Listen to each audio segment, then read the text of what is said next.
taken the decision to terminate our search,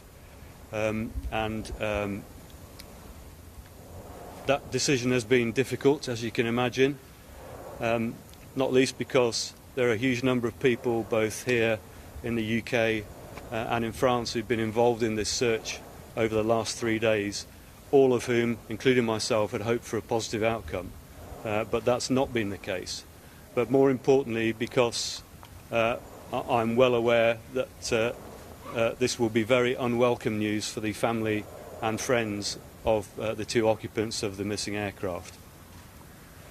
I would like at this stage to pay thanks to all of those people who've been involved in what has been an incredible cooperative search operation.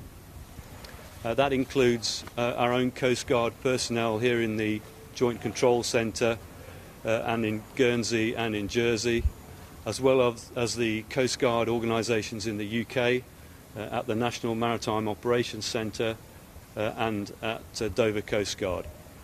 It also includes personnel from the volunteer services, from the RNLI who man both the Guernsey and Alderney lifeboats, the volunteers who support and operate the search aircraft which operates Channel Island Air Search out of Guernsey, the members of the Guernsey and UK police force, and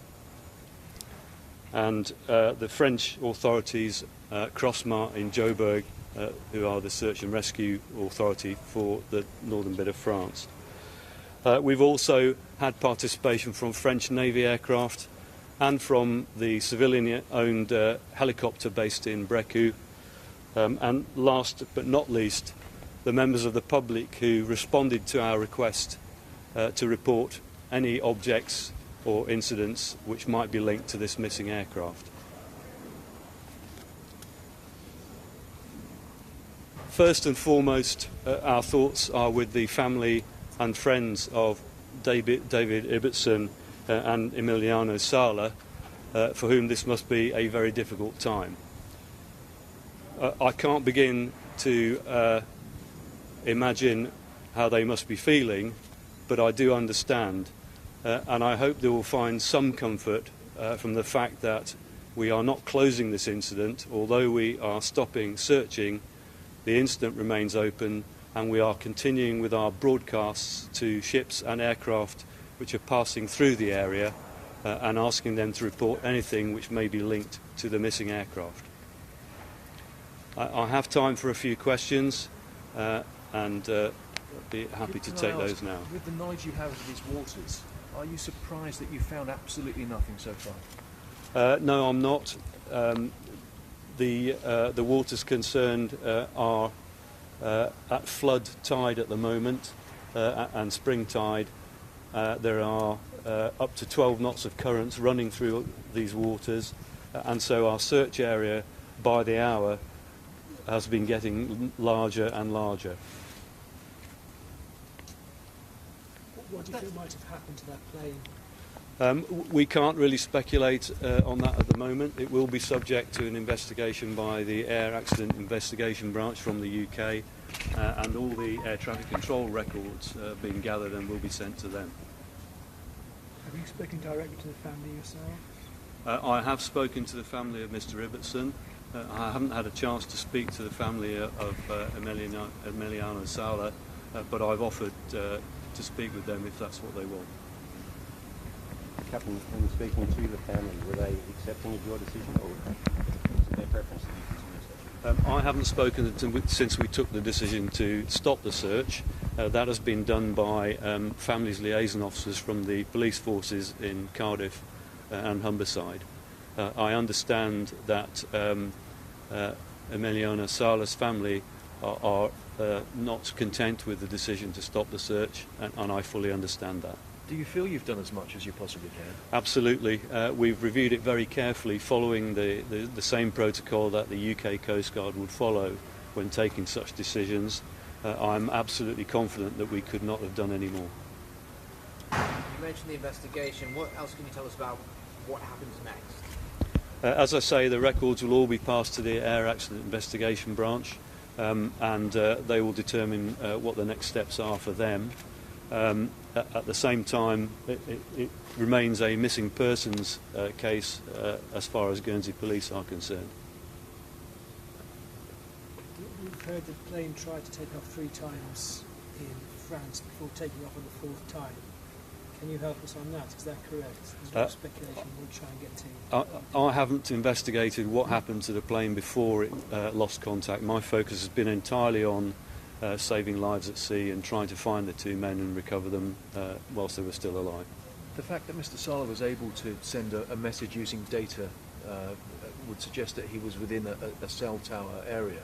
Have you been able to look at those records to see whether that also ties in with the information you had from air traffic control?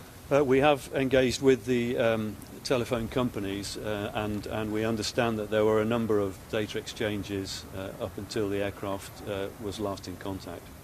And did they plot in the same areas? Has that helped you with your search? We haven't been able to get any positional information from those intercepts at all. So there's no triangulation of No. those points? You said it was still a missing persons investigation. Are these individuals missing presumably alive or not? They have to be until they are found. We heard also the plane may have been turning back to France. Can you help us on that? It wasn't going north. No, again, the records from the air traffic control authorities in Jersey who are dealing with the plane will be analysed by the Air Accident Investigation Branch, and they'll be able to determine what it was doing. You mentioned a protocol. Is there a usual amount of time by which you would usually call off a search? No, it's very dependent on the circumstances in the individual case, and no 2 are the same.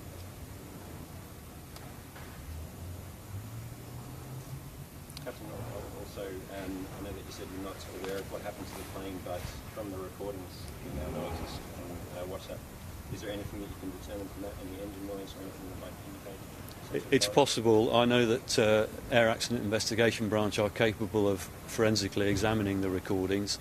They will also be looking very carefully at the recordings from weather radar and from the primary and secondary air traffic control radars.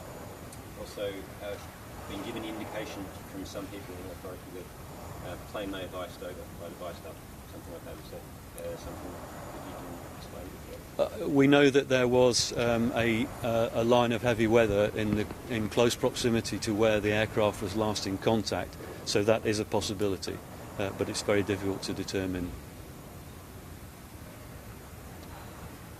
Just geographically, we've heard that there's a place called Herd's Deep, which is the sort of area where the plane was last known. That's very close to the last known position of the aircraft. Herd Deep is over 100 metres in depth, and so finding anything in that depth of water is going to be extremely difficult.